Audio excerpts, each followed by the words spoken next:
महाराष्ट्र की 288 विधानसभा सीटों पर वोटिंग के बाद एग्जिट पोल्स सामने आ चुके हैं। महाराष्ट्र को लेकर सामने आए 8 एग्जिट पोल्स में से 6 में बीजेपी गठबंधन की सरकार बनने का अनुमान जताया गया है, जबकि 2 में कांग्रेस गठबंधन की सत्ता का अनुमान है। हालांकि नतीजे 23 नवंबर को आएंगे, लेकिन उससे पहले एग्जिट पोल में महाराष्ट्र में एनडीए की सरकार बनती नजर आ रही है। दैनिक भास्कर की रिपोर्ट के मुताबिक अब हम आपको सिलसिलेवार तरीके से हर एजेंसी की वो रिपोर्ट दिखाएंगे जिसमें बताया गया है कि किस पार्टी को कितनी सीटें मिलने का अनुमान है। सबसे पहले बात करेंगे न्यूज 18 मैट्रिक्स की, जिसके सर्वे में 150 से 170 सीटें एनडीए को मिलने का अनुमान है। वहीं महाविकास अघाड़ी को 110 से 130 सीटें मिलने का अनुमान है, जबकि अन्य को 8 से 10 सीटें मिल सकती हैं। वहीं पी मार्क्यू एजेंसी की बात करें तो पी मार्क्यू ने 137 से 157 सीटें बीजेपी को मिलने का अनुमान जताया है, जबकि महाविकास अघाड़ी को 126 से 146 सीटें मिलने का अनुमान है, जबकि अन्य को 2 से 8 सीटें मिल सकती हैं। वहीं न्यूज 24 चाणक्य के सर्वे के मुताबिक एनडीए को 152 से 160 सीटें मिलने का अनुमान है, जबकि महाविकास अघाड़ी को 130 से 138 सीटें मिलने का अनुमान है, जबकि अन्य को 6 से 8 सीटें मिल सकती हैं। वहीं पीपुल्स पल्स के मुताबिक एनडीए को 182 सीटें मिलने का अनुमान है, जबकि महाविकास अघाड़ी को 97 सीटें मिल सकती हैं, जबकि अन्य को 9 सीटें मिलने का अनुमान जताया गया है।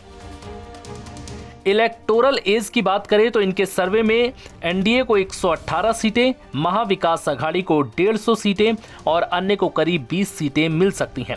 वहीं पोल डायरी के सर्वे में एनडीए को 122 से 186 सीटें मिलने का अनुमान है, जबकि महाविकास अघाड़ी को 69 से 121 सीटें और अन्य को 12 से 29 सीटें मिलने का अनुमान है।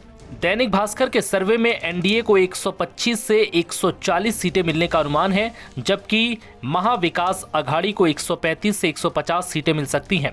वहीं अन्य के खाते में 20 से 25 सीटें जाने का अनुमान है। वहीं टाइम्स नाउ के सर्वे में एनडीए को 150 से 167 सीटें, एमवीए को 107 से 125 सीटें मिलने का अनुमान है, जबकि अदर यानी अन्य को 13 से 14 सीटें मिल सकती हैं। महाराष्ट्र में मुकाबला सत्ताधारी महायुति, जिसमें बीजेपी, शिंदे गुट और अजीत गुट शामिल है। इनका मुकाबला विपक्षी महाविकास अघाड़ी गठबंधन से है। इस गठबंधन में उद्धव गुट, शरद पवार गुट और कांग्रेस है। इन दोनों के बीच अब महामुकाबला है, जिसमें बीजेपी गठबंधन बाजी मारता हुआ नजर आ रहा है। महायुति गठबंधन में बीजेपी 149 सीटों पर, शिवसेना 81 सीटों पर और अजीत पवार की एनसीपी 59 सीटों पर चुनाव लड़ी है। वहीं एमवीए में कांग्रेस ने 101, शिवसेना यूटीबी यानी उद्धव ठाकरे की शिवसेना ने 95 और शरद पवार की अगुवाई वाली एनसीपी ने 86 सीटों पर उम्मीदवार मैदान में उतारे थे। महाराष्ट्र के रण में बहुजन समाज पार्टी और एआईएमआईएम समेत छोटी पार्टियां भी हैं। बसपा ने 237 और एआईएमआईएम ने 17 उम्मीदवार मैदान में उतारे हैं। हालांकि बसपा और एआईएमआईएम का जादू फिलहाल नजर नहीं आ रहा।